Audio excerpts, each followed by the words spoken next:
So that's one of my oldest lighter. A flame made 120 years ago. And later we invented the permanent match design.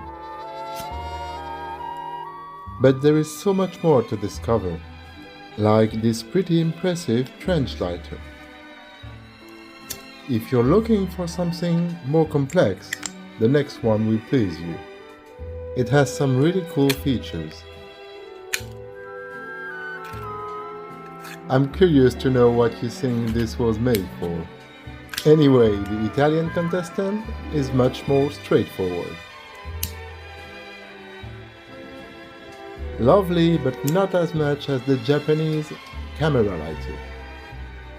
So this one, you just have to say cheese.